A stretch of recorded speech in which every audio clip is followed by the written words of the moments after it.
चलतु फ्रेंड्स आज एमती गोटे तरकारीटे बनैबा जोटा कि आप दी टाइप रे सर्व करें माने गोटे कड़े दी प्रकार तरकारी होची बोले जानि नियंतु।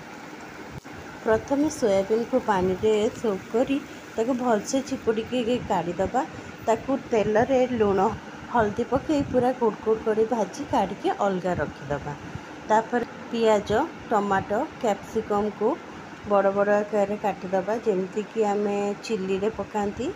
कस्तूरी मेथी लुण लंका गुंड गरम मसला हल्दी गुंड अदा रसुण पेस्ट ताकू सब काटिकी गोटे जगह भलसे बागेकी रखीदबा। तेल गरम करी सेथिरे टिके काश्मीरी लाल मिर्च पकई काटिकी रखिया परिया गुड़ी को पकईदबा। तापर टिके पानी देदेबे नहले लंका गुंड पोड़ी जीवो। पियाज और टमाटो गुड़िक नरम होगा जे भलसे भाजी देते।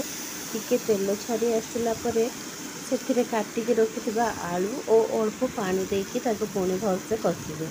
आलू गुड़िक सिझिबा जेतिकी पानी दरकार से पानी देकी ताको भलसे सिझाई देबे। ताको कषा कषा भली अल्प ग्रेवी रखिकी सर्व करें आप आलूर यही यूनिक सब्जीटी। प्रथम तरकारी तो आपड़ सर्व करदे तापर चलतु सर्टकट रे केमिति आउ गोटे तरकारी एथिरु काढ़िबा। यही तरकारी रे ही आमे भाजिकी रखिथिबा सोयाबीन को ऐड करदेबे आउ भलसे कषिदेबे। सेटा प्रस्तुत हो आपणकर सोयाबीन रे गोटे मजेदार कषा वाला सब्जी। तो आपण देखिले ना गोटे कड़े मु केमिति दी प्रकार तरकारी करदेली।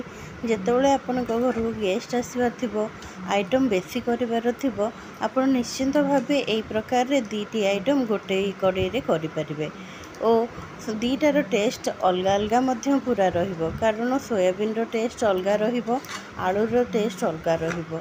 सेति पय आपण निश्चिंत एटा को ट्राए करंतु और रुटी परोटा नान भात जोटारे भी सर्व करंतु खाइबा को बहुत मजेदार लगिबो।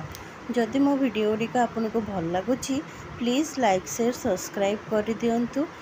प्लीज़ प्लीज़ प्लीज़ आपण मैंने बहुत मात्रा रे मते सपोर्ट करंतु। आपण को सपोर्ट मते निहाती दरकार। Thank you. जय जगन्नाथ।